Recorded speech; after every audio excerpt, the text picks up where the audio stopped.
देशभरात नवरात्र उत्सवाला मोठ्या उत्साहात सुरुवात झाली आहे। मुंबईतही आणि ठाण्यात सुद्धा दांडिया कार्यक्रमांचं आयोजन केलं जातंय। मात्र हवामान विभागानं पावसाचा अलर्ट जारी केलाय, त्यामुळे गरबा प्रेमींची चिंता वाढली आहे। रात्रीच्या वेळेस पाऊस पडला तर गरबा खेळण्याच्या आनंदावर पाणी पडणार आहे। हवामान खात्यानं दिलेल्या माहितीनुसार पुढील 4 ते 5 दिवस राज्यात वादळी वाऱ्यासह मुसळधार पावसाचा अंदाज आहे। त्यामुळे गरबा खेळणाऱ्यांच्या आनंदावर पावसाचं पाणी पडण्याची शक्यता। याबाबतची अधिक माहिती देत आहेत आमचे प्रतिनिधी महेंद्र जोईल।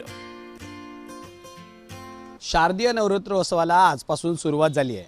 महाराष्ट्रात राज्यासह मुंबईत मोठ्या प्रमाणात नवरात्रोत्सवाची धूम पाहायला मिळते।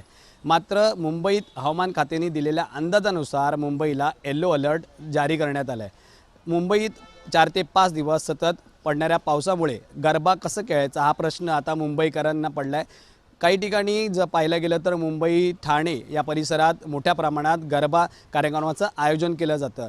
मात्र मुंबईकरांच्या आणि गरबा खेळणाऱ्या रसिकांच्या ज्या आहे ते आनंदावर कुठेतरी पाणी फिरण्याची शक्यता आहे। मुंबईत मोठ्या प्रमाणात जे ते राजकीय पक्षांकडूनही जे आहे ते गरबा कार्यक्रमाचं आयोजन केलं जातं।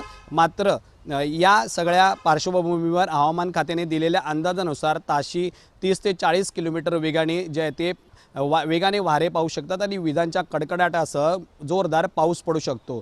मात्र या सगळ्या पार्श्वभूमीवर मुंबईकर आणि गरबा रसिक हा जे आहे ते त्याच्या आनंदावरती विरजन पडलेला पाहायला मिळणार आहे। कारण मुंबईत जे आहे ते गरब्यावरती नवरात्रोत्सवावर गरब्याचं सावट पाहायला मिळतं आहे। व्हिडिओ जर्नलिस्ट मनोज सोलंकीसह मी महेंद्र जोईल, जय महाराष्ट्र न्यूज, मुंबई।